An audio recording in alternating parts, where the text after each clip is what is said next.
Is an Ivy League school today even worth it?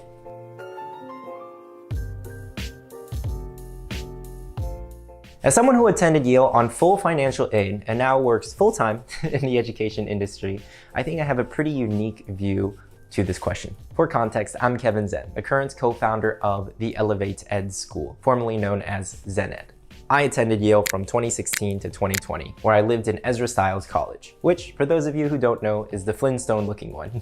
Honestly, I just did two main extracurriculars while I was there. I was part of the Yale Model United Nations Taiwan team for 2 years, and I was also president of the Yale breakdance team. In fact, some of my fondest memories are living with my breakdance buddies during my junior and senior year. While I was there, I was also part of a secret society during my last year, my senior year, and I was heavily involved in entrepreneurship and business. So much so that I didn't really spend that much time or effort on my Yale classes.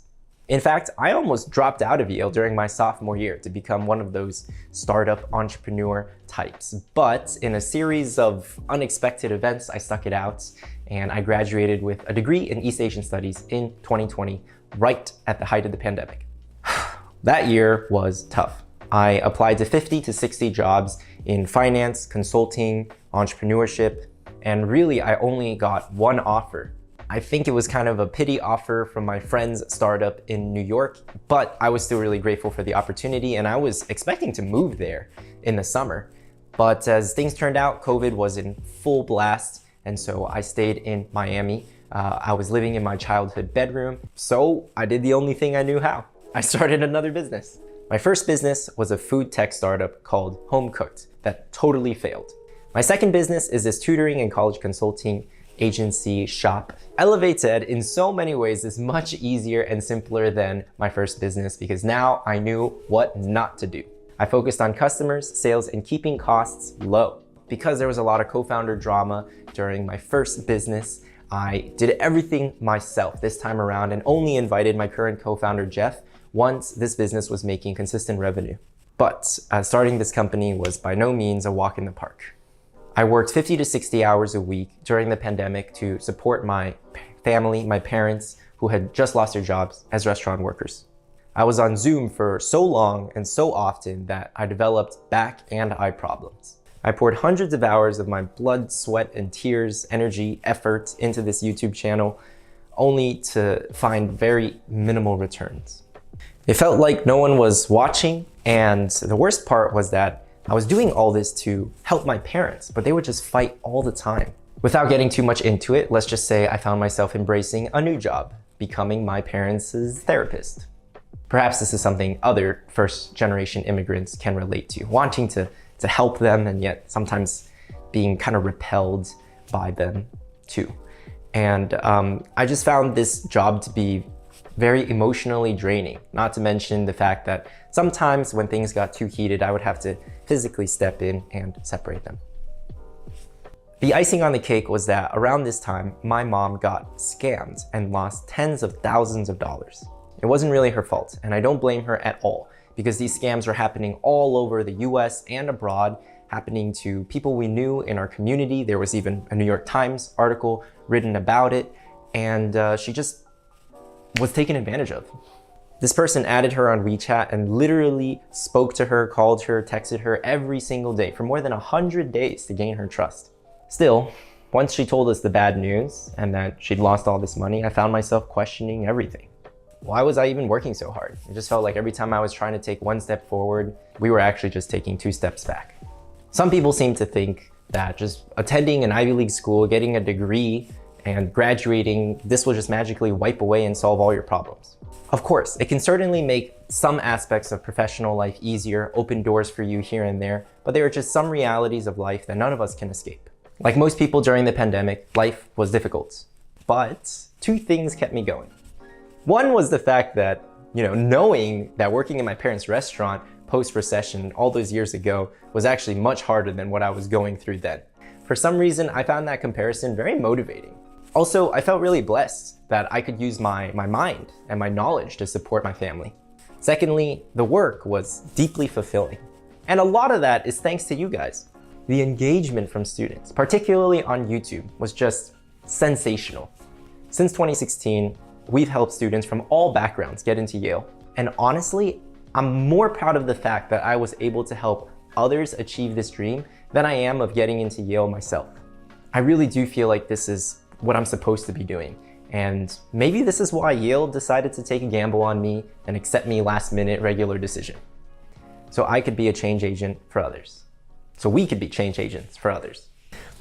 Okay, now I'd like to share some more detailed thoughts about whether Yale was worth it for me, although you guys can probably guess the answer at this point. Then I'd like to offer some more logical advice on whether attending an Ivy League college could be right for you, since ultimately this channel is about you guys, not us. By the way, if you could take a quick moment to just like this video so that our content can reach more folks, I'd really appreciate it. Another thing that you guys should know about me is that once upon a time, I was a Questbridge finalist. Although I didn't get matched with Yale, I was still broke enough that I qualified for full financial aid.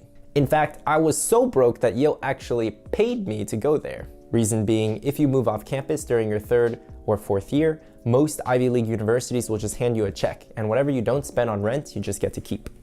So as someone who went to Yale for free, it's pretty hard to argue that it wasn't worth it. Of course, like any institution, it has its flaws, but I consider myself so incredibly lucky, blessed, privileged to have been able to spend 4 years at a school where there were just so many driven folks. The key word here is driven. To this day, I still think that the kids at my high school, Phillips Exeter Academy, were more intelligent. They were just more raw, like geniuses, I guess you could say.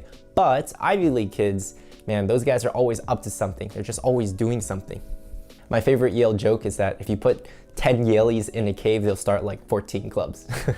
So, hands down, the best part was by far the people, their energy, their ambition, their drive. Furthermore, like I mentioned before, my current line of work is related to media, education, college consulting, writing, tutoring. Needless to say, having a Yale degree as an educator is immensely beneficial. But then again, this was by design. I specifically chose this line of work after failing during my first business. I wanted to enter a field where I'd have a clear competitive advantage, which I think is just a good rule of thumb for any entrepreneur. Plus, I wanted to use my own personal experience to directly help and assist other students, particularly first-generation, low-income students. Speaking of which, if you do identify as part of that group, do not hesitate to reach out, bother us, email me at kevin@elevated.school. I'll attach it in the description and comment section below. We're always looking to help more talented FGLI students. Moving on. During my time at Yale, I did meet and befriend many students who are middle-class Americans. And we'd speak pretty openly and honestly about whether it was really worth it to go into hundreds of thousands of dollars in debt for a Yale degree. I genuinely believe this is a very tough call. We've got to consider what the advantages and disadvantages are. I'd say that the Ivy League alumni network is meh. I'd rate it a 2.5, maybe a 3 out of 5. From my experience, Yale alumni don't really look out for one another, and the network honestly is not that powerful unless you're going into something like grad school, finance, or consulting, where there's a lot more Ivy League alumni concentrated. From my experience, Yale alumni don't really go out of their way to help each other unless you guys were in the same dorm or same club and you have a much more tight-knit connection. My sister graduated from the University of Virginia, and their alumni are far better connected and far more generous than Yale alumni are. Next up, the academics. Yale classes were also, okay, maybe a 3, 3.5 out of 5. I think I learned more from YouTube from 2020 to 2023 than I did at Yale from 2016 to 2020. Although, admittedly, much of that is due to the fact that I wasn't really focusing on school, nor did I really take the best classes available. Many high schoolers and parents don't know this, but there are entire college curriculums available online for free. MIT's OpenCourseWare, Stanford's Graduate School of Business. They have so many lectures available on YouTube and you don't have to pay a single penny. So really, when you go to a college in the 21st century, you're not really paying for knowledge anymore, or for your education, I guess you could say, but more for the boarding experience as well as the community. I also can't help but feel a little frustrated or cheated that Yale taught me nothing about adulting and surviving in the real world, like how to pay taxes, how to manage my personal finances. These are topics that I feel like every single higher institution of learning should educate students on. On the flip side, one of the very best classes I took at Yale was related to psychology and relationships. In that class, I learned so much about attachment styles, why we're attracted to the people that we are. We read about famous and interesting psychological studies, and honestly, all of that information has really helped me become a much better partner for my fiance.